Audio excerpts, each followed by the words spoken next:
शांताकारं भुजंगशयनं पद्मनाभं सुरेशं विश्वाधारं गगनसदृशं मेघवर्णं शुभांगं लक्ष्मीकान्तं कमलनयनं योगिभिर्ध्यानगम्यं वंदे विष्णु भवभयहरं सर्वलोकैकनाथं। मंगलम भगवान विष्णु मंगलम गरुड़ध्वज मंगलम पुंडरीकाक्ष मंगलाय तनुहरि। ओम नमो भगवते वासुदेवाय। एकादशी के व्रत का हिंदू धर्म में विशेष महत्व है। हर एकादशी व्रत का अलग अलग महत्व होता है। मार्गशीर्ष मास की कृष्ण पक्ष की एकादशी को उत्पन्ना एकादशी के नाम से जाना जाता है। इस दिन विधि विधान के साथ भगवान विष्णु की पूजा अर्चना की जाती है। एकादशी का व्रत रखने से मृत्यु के बाद सद्गति प्राप्त होती है और इस जन्म में सभी पापों का नाश हो जाता है। आइए सुनते हैं उत्पन्ना एकादशी व्रत कथा। श्री सूत जी बोले, हे विप्रो, भगवान श्री कृष्ण ने विधि सहित इस एकादशी महात्म्य को युधिष्ठिर से कहा था। प्रभु में जिनकी श्रद्धा है वे ही इस व्रत को प्रेम पूर्वक सुनते हैं और इस लोक में अनेक सुखों को भोग कर अंत में वैकुंठ को प्राप्त करते हैं। Crazy deals on women's wear at Myntra Black Friday. भगवान श्री कृष्ण से पूछा, हे जनार्दन, एकादशी व्रत की क्या महिमा है? इस व्रत को करने से कौन सा पुण्य मिलता है? इसकी विधि क्या है? सो आप मुझे बताने की कृपा करें। युधिष्ठिर के ये वचन सुनकर भगवान श्री कृष्ण ने कहा, हे युधिष्ठिर, सर्वप्रथम हेमंत ऋतु के मार्गशीर्ष माह में कृष्ण पक्ष की एकादशी का व्रत करना चाहिए। दशमी की संध्या को दातुन करनी चाहिए और रात्रि को भोजन नहीं करना चाहिए।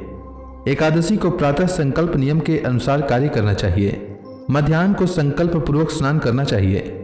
स्नान से पूर्व शरीर पर मिट्टी का लेप लगाना चाहिए। स्नान के बाद मस्तक पर चंदन का तिलक लगाना चाहिए। चंदन लगाने का मंत्र इस प्रकार है, अश्व क्रांते रथ क्रांते विष्णु क्रांते वसुंधरे उद्री तापी वारहेण कृष्णेन सतबाहुना मृतिके हर्मे पाप यन्मया पूर्वक संचितम त्वचा हतेन पापेन गच्छामि परमाम गतिम। स्नान के उपरांत धूप दीप नैवेद्य से भगवान की पूजा अर्चना करनी चाहिए। रात्रि में दीप दान करना चाहिए। ये सभी सात्विक कर्म भक्ति पूर्वक करनी चाहिए। रात में जागरण करते समय श्री हरि के नाम का जप करना चाहिए तथा किसी भी प्रकार के भोग विलास या स्त्री प्रसंग से सर्वदा दूर रहना चाहिए। हृदय में पवित्र एवं सात्विक विचारों को ही स्थान देना चाहिए। इस दिन श्रद्धा पूर्वक ब्राह्मणों को दान दक्षिणा देनी चाहिए और उनसे अपने पापों की क्षमा मांगनी चाहिए। धार्मिक जनों को शुक्ल पक्ष और कृष्ण पक्ष की दोनों एकादशियों को एक समान समझना चाहिए। इसमें भेदभाव नहीं करना चाहिए। मैंने जो नियम बताए उसके अनुसार जो मनुष्य एकादशी का व्रत करते हैं उनको शंखोधार तीर्थ एवं दर्शन करने से जो पुण्य प्राप्त होता है वह एकादशी व्रत के पुण्य के 16वें भाग के बराबर भी नहीं है। हे युधिष्ठिर, व्यतिपात योग में, संक्रांति में तथा सूर्य और चंद्र ग्रहण में दान देने से और कुरुक्षेत्र में स्नान करने से जो पुण्य प्राप्त होता है वही पुण्य मनुष्य को एकादशी का व्रत करने से प्राप्त होता है। हे कुंती पुत्र, जो फल वेद पाठी ब्राह्मणों को 1000 गोदान करने से प्राप्त होता है उससे 10 गुना अधिक पुण्य एकादशी का व्रत करने से मिलता है।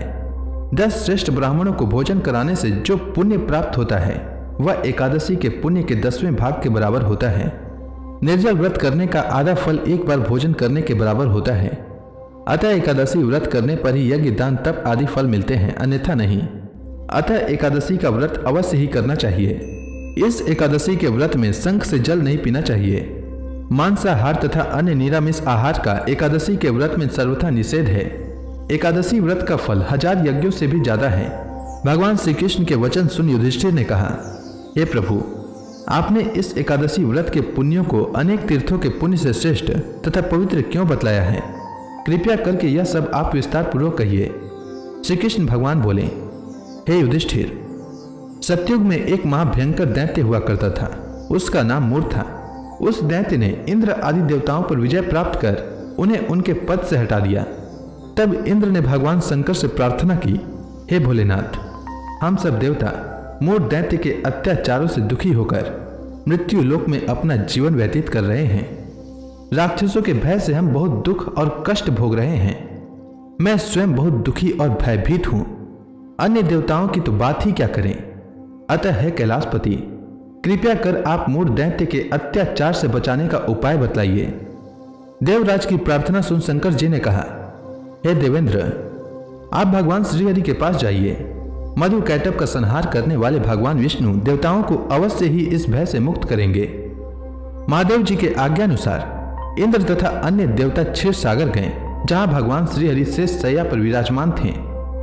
इंद्र सहित सभी देवताओं ने भगवान विष्णु के समक्ष उपस्थित होकर उनकी स्तुति की। हे तीनों लोकों के स्वामी, आप स्तुति करने योग्य हैं। हम सभी देवताओं का आपको कोटि कोटि प्रणाम है। हे दैत्यों के संहारक, हम आपकी शरण में हैं, आप हमारी रक्षा करें। हे त्रिलोकपति, हम सभी देवता दैत्यों के अत्याचारों से भयभीत होकर आपकी शरण में आए हैं। इस समय दैत्यों ने हमें स्वर्ग से निकाल दिया है और हम सभी देवता बड़ी ही दयनीय स्थिति में मृत्यु लोक में विचरण कर रहे हैं। अब आप ही हमारे रक्षक हैं, रक्षा कीजिए। हे जगन्नाथ, हमारी रक्षा कीजिए। देवताओं की करुण पुकार सुनकर भगवान श्रीहरि बोले, हे देवगणों, वह कौन सा दैत्य है जिसने देवताओं को जीत लिया है? आप सभी देवगण किसके भय से पृथ्वी लोक में भटक रहे हैं? क्या वह दैत्य इतना बलवान है जिसने इंद्र सहित सभी देवताओं को जीत लिया है? आप सभी निर्भय होकर मुझे सब हाल बताओ। भगवान विष्णु के इस स्नेहमयी वचनों को सुनकर देवेंद्र ने कहा, हे प्रभु, प्राचीन काल में ब्रह्म वंश में उत्पन्न हुआ नाड़ी जंगम नाम का एक असुर था, जिसका मूर नामक एक पुत्र है, जो चंद्रवती नामक नगरी में निवास करता है, जिसने अपने बल से मृत्यु लोक और देवलोक को जीत लिया है और सब देवताओं को देवलोक से निकालकर अपने दैत्य कुल के असुरों को इंद्र, अग्नि, यम, वरुण, चंद्रमा आदि लोकपाल बना दिया है। वह स्वयं सूर्य बनकर पृथ्वी को प्रकाशित करता है और स्वयं मेघ बनकर जल की वर्षा करता है। अतः आप इस बलशाली भयानक असुर का संहार करके देवताओं की रक्षा करें। देवेंद्र के मुख से ऐसे वचन सुन भगवान विष्णु बोले, हे देवताओं, मैं आपके शत्रु का शीघ्र ही संहार करूंगा। आप सब इसी समय मेरे साथ चंद्रवती नगरी चलिए। देवताओं की पुकार पर भगवान विष्णु तुरंत ही उनके साथ चल दिए। उधर दैत्यराज मूर ने अपने तेज से जान लिया था कि श्री विष्णु भगवान युद्ध की इच्छा से उसकी राजधानी की तरफ आ रहे हैं। अतः अपने राक्षस योद्धाओं के साथ वह भी युद्ध भूमि में आकर गरजने लगा। देखते ही देखते युद्ध शुरू हो गया। युद्ध शुरू होने पर अनगिनत असुर अनेक अस्त्रों शस्त्रों को धारण कर देवताओं से युद्ध करने लगे, किंतु देवता तो पहले ही डरे हुए थे। वह अधिक देर तक राक्षसों का सामना न कर सके और भाग खड़े हुए।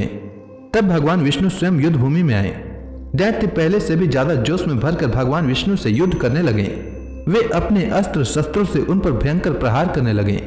दैत्यों के आक्रमण वारों को श्री विष्णु भगवान अपने चक्र और गदा के प्रहारों से नष्ट करने लगे। इस युद्ध में अनेक दैत्य सदा के लिए मृत्यु की गोद में समा गए, किंतु दैत्यराज मूर भगवान विष्णु के साथ निश्चल भाव से युद्ध करता रहा। उसका तो जैसे अभी बाल भी बांका नहीं हुआ था। वह बिना डरे युद्ध कर रहा था। भगवान विष्णु मूर को मारने के लिए जिन जिन शस्त्रों का प्रयोग करते, वे सब उसके तेज से नष्ट होकर उस पर पुष्पों के समान गिरने लगते। अनेक अस्त्रों शस्त्रों का प्रहार करने पर भी भगवान विष्णु उससे जीत न सके। तब वे आपस में मल युद्ध करने लगे। भगवान श्रीहरि उस असुर से देवताओं के लिए सहस्त्र वर्ष तक युद्ध करते रहे, किंतु उस असुर से जीत न सके। अंत में भगवान विष्णु शांत होकर विश्राम करने की इच्छा से बद्रिकाश्रम स्थित 38 कोस लंबी एक द्वार वाली हेमवती नाम की एक गुफा में प्रवेश कर गए। हे युधिष्ठिर, उस गुफा में प्रभु ने शयन किया। भगवान विष्णु के पीछे पीछे वह दैत्य भी चला आया था। भगवान श्रीहरि को सोता देखकर वह उन्हें मारने को तैयार हो गया। वह सोच रहा था कि मैं आज अपने चिर शत्रु को मारकर हमेशा हमेशा के लिए निष्कंटक हो जाऊंगा, परंतु उसकी यह इच्छा पूर्ण न हो सकी, क्योंकि उसी समय भगवान विष्णु की देह से दिव्य वस्त्र धारण की एक अत्यंत मोहिनी कन्या उत्पन्न हुई और राक्षस को ललकार कर उससे युद्ध करने लगी। उस कन्या को देखकर राक्षस को घोर आश्चर्य हुआ और वह सोचने लगा कि यह ऐसी दिव्य कन्या कहां से उत्पन्न हुई, और फिर वह असुर उस कन्या से लगातार युद्ध करता रहा। कुछ समय बीतने पर उस कन्या ने क्रोध में आकर उस दैत्य के अस्त्र शस्त्रों को टुकड़े टुकड़े कर दिए, उसका रथ तोड़ डाला। अब तो उस दैत्य को बड़ा ही क्रोध आया और वह सारी मर्यादाएं भंग करके उस कन्या से मल युद्ध करने लगा। उस तेजस्वी कन्या ने उसको धक्का मारकर मूर्छित कर दिया और उसकी मूर्छा टूटने से पूर्व ही उसका सिर काटकर धड़ से अलग कर दिया। सिर काटते ही वह असुर पृथ्वी पर गिरकर मृत्यु को प्राप्त हुआ और बाकी बचे हुए असुर अपने राजा का ऐसा दुखद अंत देखकर भयभीत होकर पाताल लोक में भाग गए। भगवान विष्णु जब निद्रा से जागे तो उस असुर को मरा देखकर उन्हें घोर आश्चर्य हुआ और वे सोचने लगे कि इस महाबली को किसने मारा है। तब वह तेजस्वी कन्या श्रीहरि से हाथ जोड़कर बोली, हे जगदीश्वर, यह असुर आपको मारने को उद्यत था, तब मैंने आपके शरीर से उत्पन्न होकर इस असुर का वध किया है। कन्या की बात सुनकर भगवान बोले, तुमने इस असुर को मारा है, अतः हे कन्या, मैं तुमसे अत्यंत प्रसन्न हूँ। इसे मारकर तुमने तीनों लोकों के देवताओं के कष्ट को हरा है, इसलिए तुम अपनी इच्छानुसार वरदान मांग लो, मैं तुम्हारी प्रत्येक इच्छा को पूर्ण करूंगा। भगवान की बात सुन कन्या बोली, हे प्रभु, मुझे यह वरदान दीजिए कि जो भी मनुष्य या देव मेरा व्रत करे उसके सभी पाप नष्ट हो जाए और अंत में उसे स्वर्गलोक की प्राप्ति हो। मेरे व्रत का आधा फल रात्रि को मिले और उसका आधा फल एक समय भोजन करने वाले को मिले। जो श्रद्धालु भक्ति पूर्वक मेरे व्रत को करे वे निश्चय ही वैकुंठ लोक को प्राप्त करे। जो मनुष्य मेरे व्रत में दिन तथा रात्रि को एक बार भोजन करे वह धन धान्य से भरपूर रहे। कृपया करके मुझे ऐसा वरदान दीजिए। तब भगवान श्रीहरि ने कहा, हे कन्या, ऐसा ही होगा। मेरे और तुम्हारे भक्त एक ही होंगे और अंत में संसार में प्रसिद्धि प्राप्त होकर मेरे लोक को प्राप्त करेंगे। हे कल्याणी, तुम एकादशी को पैदा हुई हो, इसलिए तुम्हारा नाम भी एकादशी हुआ, और क्योंकि तुम मेरे अंश से उत्पन्न हुई हो इसलिए संसार में तुम उत्पन्ना एकादशी के नाम से जानी जाओगी। तथा जो मनुष्य इस दिन व्रत करेंगे उनके समस्त पाप समूल नष्ट हो जाएंगे। तुम मेरे लिए अब तीज, अष्टमी, नवमी और 14 से भी अधिक प्रिय हो। तुम्हारे व्रत का फल सब तीर्थों के फल से भी महान होगा, यह मेरा अकाट्य कथन है। इतना कहकर भगवान श्रीहरि उसी स्थान पर अंतर्ध्यान हो गए। श्री कृष्ण भगवान ने कहा, हे पांडुपुत्र, एकादशी के व्रत का फल सभी व्रतों व सभी तीर्थों के फल से महान है। एकादशी व्रत करने वाले मनुष्यों के शत्रुओं का मैं जड़ से नाश कर देता हूँ और व्रत करने वाले को मोक्ष प्रदान करता हूँ। उन मनुष्यों के जीवन के जो भी कष्ट होते हैं मैं उन्हें भी दूर कर देता हूँ। अर्थात मुझे अत्यंत प्रिय एकादशी के व्रत करने वाला प्राणी सभी ओर से निर्भय और सुखी होकर अंत में मोक्ष को प्राप्त करता है। हे कुंती पुत्र, यह मैंने तुम्हें एकादशी की उत्पत्ति के विषय में बतलाया है।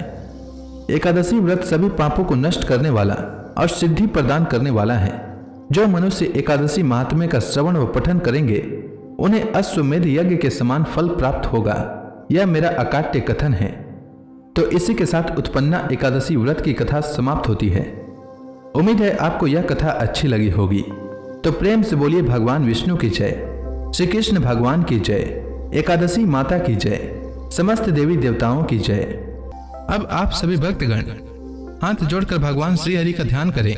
आरती होने वाली है। ओम जय एकादशी माता मैया, जय एकादशी माता। विष्णु पूजा व्रत को धारण करके, विष्णु पूजा व्रत को धारण करके शक्ति मुक्ति पाता। ओम जय एकादशी माता। तेरे नाम गिनाऊं देवी, भक्ति प्रदान करनी, भक्ति प्रदान करनी। गण गौरव की देनी माता, गण गौरव की देनी माता, शास्त्रों में बरनी। ओम जय एकादशी माता।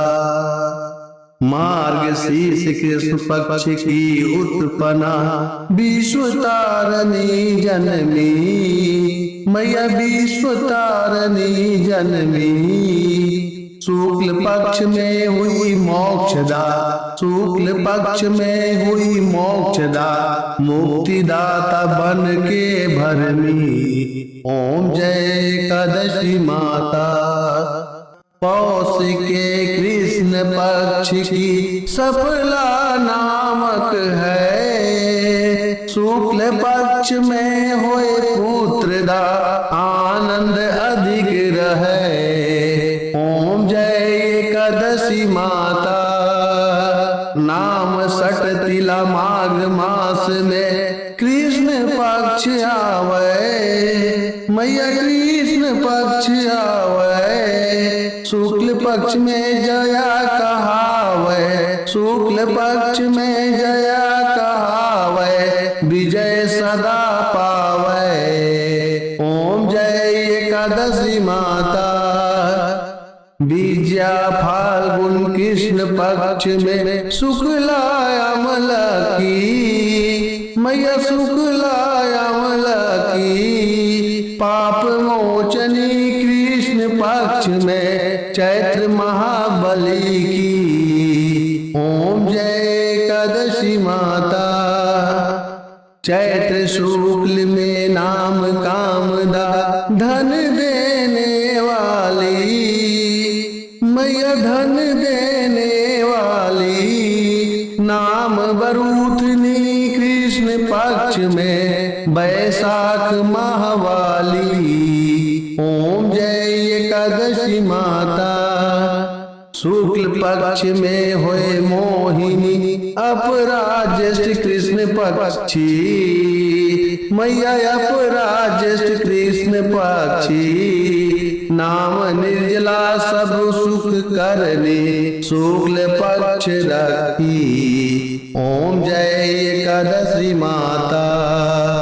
योगिनी नाम आषाढ़ में जानो कृष्ण पक्ष करनी, मैया कृष्ण पक्ष करनी। देवसैनी नाम कहायो शुक्ल पक्ष धरनी। ओम जय एकादशी माता। कामिका श्रावण मास में आवे कृष्ण पक्ष कहिए। श्रावण शुक्ला होए पवित्रा आनंद से रहिए। ओम जय एकादशी माता। अजा भाद्रपद कृष्ण पक्ष की परिवर्तनी शुक्ला, मैया परिवर्तनी शुक्ला। इंद्राश्विन कृष्ण पक्ष में व्रत से भवसागर निकला। ओम जय एकादशी माता। पापांकुश है शुक्ल पक्ष में आप हरणहारी, मैया आप हरणहारी। रमा मास कार्तिक में आवे सुखदायक भारी। ओम जय एकादशी माता। देवोत्थान शुक्ल पक्ष की दुख नाशक मैया। पावन मास में करो विनती पार करो नैया। ओम जय एकादशी माता। परमा कृष्ण पक्ष में होती जन मंगल करनी, मैया जन मंगल करनी। शुक्ल मास में होए पद्मिनी दुख दरिद्र हरनी। ओम जय एकादशी माता। जो कोई आरती एकादशी की भक्ति सहित गावे, मैया भक्ति सहित गावे। जन गुरु दिता स्वर्गवासा निश्चय वह पावे। ओम जय एकादशी माता। तो प्रेम से बोलिए विष्णु भगवान की जय, माता लक्ष्मी की जय।